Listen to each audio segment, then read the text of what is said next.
በዛሬው ቀን እንግዲህ አዳዲስ መረጃዎች ወጥተዋል ማለት ነው። በመጀመሪያ ደረጃ የአዲስ አበባ ፖሊስ ኮሚሽን ስለ ቀነኒ ምን አለ የሚለውን እንደዚሁም ደግሞ ራችና ቀነኒ የቅርብ ጓደኛ መሆናቸው ይታወቃል። እንግዲህ ራች ስለ ቀነኒ የተናገረው ነገር አለ፣ እሱንም ነገራቸዋለሁ። በሌላ በኩል ደግሞ ብዙ መረጃዎች ወጥተዋል ማለት ነው። እነኛንም እስቲ አንዳንዶቹን ጠቀስ አድርግላችኋለሁ ማለት ነው። ሰላም ውድ የተከበራችሁ ቤተሰቦች ደህና ናችሁ? የኔ ያለው እግዚአብሔር የተመሰገነ ይሁን። እናንተም በያላችሁበት ዓለም ቅርንጫፍ እንደየሰዓታችሁ አቆጣጠር የነጋባችሁም ያሸባችሁም የረፈደባችሁም ሰላማችሁ በክርስቶስ ብዝት ትርፍ ይልኝ እላለሁ። በዛሬው ቀን እንግዲህ ይዤላችሁ የመጣሁት መረጃ በመጀመሪያ ደረጃ የአዲስ አበባ ኮሚሽን ያወጣው መግለጫ አለ ማለት ነው። እሱንም እነግራችሁ ይሆናል። እንግዲህ በሌላ በኩል ደግሞ አንዱዓለም ጎሳ በዛሬው ቀን ስለሱም አዲስ ነገር ተሰምቷል። እንግዲህ ስለ አንዱዓለም ጎሳ በጣም በርካታ ሰዎች ዘመቻ በሚባል ሁኔታ ዘምተውበታል። እሱንም እነግራችኋለሁ። ሌላው እንግዲህ በመጀመሪያ ደረጃ ራች ምን አለ ስለ ቀነኒ። ራችና ቀነኒ እንግዲህ ብዙ እቅድ የነበራቸው ሰዎች ነበሩ። በጣም የሚዋደዱ ጓደኛሞች ነበሩ። እንግዲህ ቀነኒ ህይወቷ ካለፈ በኋላ ነው በእርግጥ ይሄ ጓደኝነታቸው ይፋ የወጣው ማለት ነው። ያኔ በጣም በርካታ ቪዲዮዎች እየተንሸራሸሩ ይገኛሉ። አብረው ኢንተርቪው ሲያደርጉ፣ አብረው ቪዲዮ ሲሰሩ፣ አብረው ሲጫወቱ የነበረው ነገር ሁሉ እየወጣ ይገኛልና ያንንም ተንተርሶ እንግዲህ ለምንድነው አንድ ነገር ማተለው ስለ ቀነኒ እያሉ በርካቶች በጠየቁት መሰረት ራች ስለ ቀነኒ የተናገረው ነገር እንግዲህ እጅግ በጣም ልብ ይነካል። ምንድነው ያለው ራች እንግዲህ ያ ሁሉ ጓደኝነታችን ውሸት ነበረ፣ ሁሉም ነገር ውሸት ነበረ፣ እውነት አልነበረም ማለት ያኔ የተሰማውን ነገር እንዴት ነው በዚህ አይነት ችግር ውስጥ እያለፈች ያልነገረችኝ? እንዴት እንደዚህ አይነት ነገር ታደርጋለች?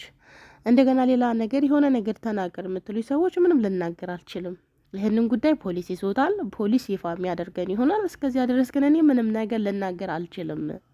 ነገር ግን ግንኙነታችን ሁሉም ነገር የውሸት ነበረ ብሎ ተናግሯል ማለት ነው። ያሰኛል። ያው አንዳንድ ጊዜ በእርግጥ ለሰው የማትናገሩት ብዙ ችግር ይኖራል በውስጥ። እሷም እንግዲህ ያው ብነግረውም ችግር ሊፈታልኝ አይችልም ብላ ስላሰበች ተስፋ ስለቆረጠች ነው እንጂ ሰው ሁሉ ሰው ሲጠፋና በህይወት ሳይኖር ሲቀር ቁጭት ይሰማዋል እንጂ በዙሪያችን ብዙ ሰዎች እየተጎዱ እያየን ቆመው ምንም ነገር ማድረግ አንችልም አንዳንድ ጊዜ ማለት ነውና ብቻ ያሳዝናል።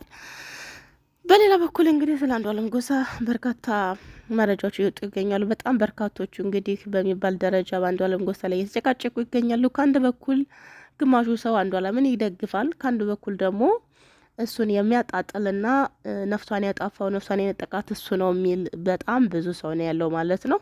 ከአንድ በኩል እንግዲህ አንዱዓለም ጎሳ በጣም ቢወዳት ቢያከብራት ነው የትኛውን ቦታ በሄደበት ቦታ አብሯት የሚሆነው።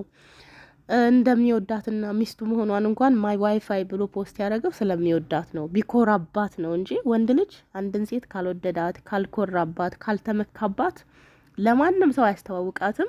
ለማንም ሰው ደግሞ ፍቅረኛ ናት ወይም ሚስቴ ናት ብሎ አይናገርም። እና ብዙ ወንዶችን እናውቃለን የሚሉ ሴቶችም ወጥተዋል ማለት ነው።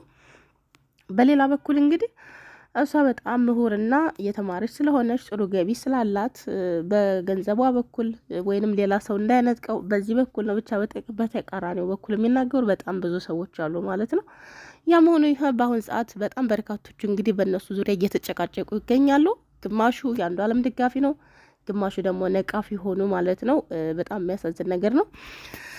ሆኖም ግን እንግዲህ የአዲስ አበባ ፖሊስ በጣም አንዳንድ ሰዎች በሚያወጡት መረጃ በጣም ብስጭቱን አሳይቷል ማለት ነው። ምንድን ነው እንግዲህ ያለው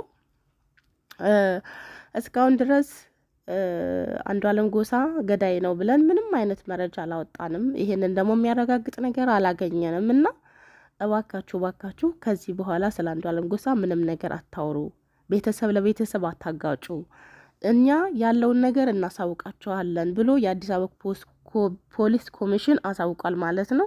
እስካሁን ድረስ ከኛ የወጣ ምንም ነገር የለም እና ሰውም ደግሞ ይሄን እንዲያቅለን እንፈልጋለን። አንዳንድ ሰዎች እንደዚህ ያለ እንደዚህ ተባለ እያሉ የሚያወራሉና ሁላችሁ ማወቅ ያለባችሁ ነገር ከኛ የወጣ ነገር የለም፣ ሁሉንም ነገር ከኛ ጠብቁ ብለዋል ማለት ነው የአዲስ አበባ ፖሊሶች። እውነታቸውን ነው። እስካሁን ድረስ አንዱዓለም ወንጀለኛ ነው የሚያስብል ነገር አልተገኘም። ነገር ግን ሰዎች በግምት ተጣልተው ነበር፣ ይደበድባት ነበር፣ ክለብ ላይ ሳይቀር ይደበድባታል ምናምን ነገር በቃ ማለት ያልተጨበጠ ነገር። አንዳንድ ጊዜ የሆነ ሰው ለፍቶ ብድግ ሲል ምቀኛ ሁሉ ይነሳበታል። ይሄ ልጅ ለፍቶ ለረጅም ዓመት ሲለፋ የነበረ ነው። ከጋሪ መንዳት ጀምሮ እዚህ የደረሰ ልጅ ነውና ገና ስኬት ላይ ሲደርስ ደግሞ ያ ነገር ገጠመው። ሰውም እንግዲህ ወዳጁም ጠላቱም በአንድ ጊዜ ተነስቶበታል። ይሄ ነገር እየደገፍኩት አይደለም። ነገር ግን ገዳይ ሆኖ እስካልታወጀበትና እስካልታወቀ ድረስ ብዙ ሰዎች እያሉ ያሉት ነገር በጣም ያሳዝናል። አንደኛ ቤተሰብ ለቤተሰብ የሚያጋጭ ነገር ነው። በለቅሶ ላይ እንኳን እንግዲህ ያ ቀነኒ አባት ያሳየውን ነገር አይታችኋል። ቪዲዮ ትላንት ለቅቄላችኋለሁ። እንግዲህ አንዷለምን በጣም አዘን ላይ ነበረ። በጣም እያለቀሰ ነበር። እሷ አስከሬኗ በሚሄድበት ሰዓት የሚያሳየው ነገር በጣም ከባድ ነበር። በዚያ ሰዓት እንግዲህ አባቱ አይቶት እንግዲህ በጣም ለገላጋይ ራሱ አስቸግረው ነበር እዚያ ጋር ሁለቱም ማለት ነው። በእርግጥ አንዷለም ምንም ያደረገው ነገር የለም። አባትም ቢሆን ሀቅ አለው፣ ትክክል ነው። ያደረገው ነገር በጣም ከባድ ነው እና ለየብቻቸው ቢገናኙ ምን ሊሆኑ ነው? ወንድምና ይሄ ልጅ ቢገናኙስ? ያኔ ሰው ሁሉ በሚዲያ ላይ አሁን የሚያወራው ነገር ሰው ለሰው የሚያጣላ ነገር ነው። ይመታታል፣ ይደበድባታል፣ እንደዚህ ያሰቃያታል፣ ልፍታሽ ብሏት በቃ የሚወራው አፈቀጣል በጣም ብዙ ነው። ይሄ ጭራሽ አልበቃ ብሎ በአሁን ሰዓት ምን እየተባለ ነው? እናትየዋ ጭምር አትወዳትም፣ እናትየዋን በጣም ነው የምጠላት እና እህትና እናት አሳብደዋት ነው ለዚህ የዳረጓት የሚሉ አሁን ደግሞ ሌላ ወደ እናትየዋ ተገልብጠዋል። እና ኧረ በጣም ከባድ ነው። በጣም ከባድ ነው። እናት እንግዲህ አብራት ኖርም እህት ናት አብራ ትኖራለች የተባለው ስለ እናት አሁን ስለ እናት ማንሳቱ እዚህ ጋር ምን አስፈለገ? ይሄ ነገር በጣም ወደ ከባድ ጦርነትን በቃ የማንቀሳቀስ ነገር ነው የተያዘው። በጣም ያሳዝናሉ እነኚህ ሁለት ቤተሰቦች። የታሰበው ሌላ ነው፣ የሆነው ሌላ ነው። ተጋብተን ተዋልደን አብረን እንኖራለን ብለው ነበር። ያ ነገር ሳይሆን ቀረ። ነገር ግን በአሁን ሰዓት ደግሞ እነሱ የሆነ በቃ ሌላ ጥርስ መናከስ ውስጥ እንዲገቡ እነ ዮኒ ማኛ በተለይ በቃ በአይኑ እንዳየ ነገር በቃ 100% እርግጠኛ ሆኖ ነው በቃ እየተናገረ ያለው ማለት ነው። እኔ እነሱ እንኳን ቢተውህን ያልተውህም እስከ ማለት እስከ መዛት ድረስ እና በጣም ከባድ ነው። ባላየንም ነገር መፍረድ የሆነውን ነገር ፈጣሪ ነው የሚያውቀው። ስራሱ ተናግሯል። ከዚህም ከአንዴ ሁለቴ ከዚህ ሙከራ አድርጋ ነበረ ያስጣልኳት እኔ ነኝ ብሎ እንግዲህ ለጓደኞቿ ተናግሮ ቀደም ብሎ አንዲት ጓደኛው ናት የተናገረችው ማለት ነው። ግን በመካከላቸው ይጣሉ ነበር። የማይጣላ ሰው አለ እንዴ? የለም። አንድ ላይ የተቀመጠ ጭልፋ ለጭልፋ ማንኪያ ለማንኪያ እንኳን ይጋጫል፣ እንኳን የሰው ልጅ ማለት ነው። ተጣሉትን ነገር እዚህ ጋር እያመጡ ማውራት ምን አስፈለገ? አሁን ነገሩ ከሆነ በኋላ ቅድም ነበር እንጂ ማገላገል የነበረባቸው።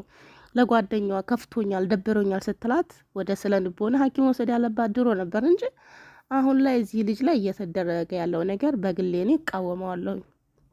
በግሌ እስካልተረጋገጠ ድረስ ፖሊስ እስካላወጀበት ድረስ እኛ ምንም መረጃ እስካልተገኘበት ድረስ አይናችንን ጨፍነን መናገር በጣም ከባድ ነው። የሰው ልጅ እንዴት ህይወቱ እንደሚያልፍ አናውቅምና ማለት ነው። የሰው ልጅ በእንቅፋት እኮ ይሞታል፣ በትንታ እኮ ይሞታል። ይች ልጅ እንግዲህ በድንገት እውነት ነው ከወንድሟ ጋር ለሊት 6 ሰዓት ስታወራ ነበረ ተብሏል። 10 ሰዓት ላይ እንደዚህ ሆነች። እንደዚሁም ደግሞ ከደቂቃዎች በፊት ቲክቶክ ላይ ቪዲዮ አጋርታለች በሚል ሁኔታ እንደዚህ ልታረግ አትችልም ልንል አንችልም። ምክንያቱም ሰይጣን በሴኮንድ ውስጥ ምን እንደሚያደርግ አናቅም። ያነሳሳታል በቃ ወደ ክፉ ነገር ማለት ነው። ምክንያቱም ስለተጎዳች ቀደም ብላ እሷ ማለት ነው። እና ብቻ ከባድ ነው። እየወጡ ያሉ መረጃዎች እጅግ በጣም ነው የሚያሳዝኑት። ግን እኔ የምለው ነገር ምንድን ነው? አንቸኩል፣ እውነት አንቸኩል። እስቲ እናጣራና ፖሊስ ያለውን ነገር እስከሚያሳውቀን ድረስ እንጠብቅ። በማንም ላይ አንፍረድ ማለት አንዳንዶቻችሁ እንዴት ነው ለሱ ደግፈሽ የምትከራከሪው? ፈጣሪ ፍረድ ብሽ እስከ ማለት ደርሳችኋል ማለት ነው። እውነትን አላየሁም። እውነት ነው። በመጨቃጨቅ በልህ በመያያዝ ብዙ ነገር ተነጋግረው ሊሆን ይችላል። ደግሞም ተነጋግረዋል ተብሏል። ተጎድታለች ልጅቷ። ባትጎዳ እንደዚህ አታረግም ነበረ። ግን አሁን ደግሞ ስለሆነው ነገር እሱ አድርጎታል ማለት አልችልም። እንደ ሌላው ሰው በተራሳፍኖ እንደዚህ ያረጋት እንደዚህ አድርጓት አልልም እስካላየው ድረስ ማለት ነው።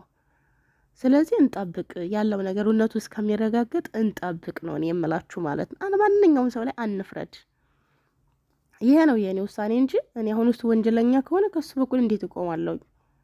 ግን አሁን የሆነው ነገር አይታወቅም። ደግሞ እናትየዋን ተውዋት፣ በቃ በእናትየዋ ላይ ምንም አታውሩ ማለት ነው። ይከብዳል እንዴ! እውነት ነው የትኛውን ቤት ምራት አትወደድም። ነገር ግን በዚህ ልክ እናትየዋ እንደዚህ አርጋ ነው፣ እህትየዋ እንደዚህ አርጋ ነው። እህትየዋን እሺ፣ እናትየው ግን በሌለችበት በተከበረችበት ስለ እናት እንደዚህ ከፍ ዝቅ ያለ ወሬ ማውራት በጣም ይከብዳል እውነት።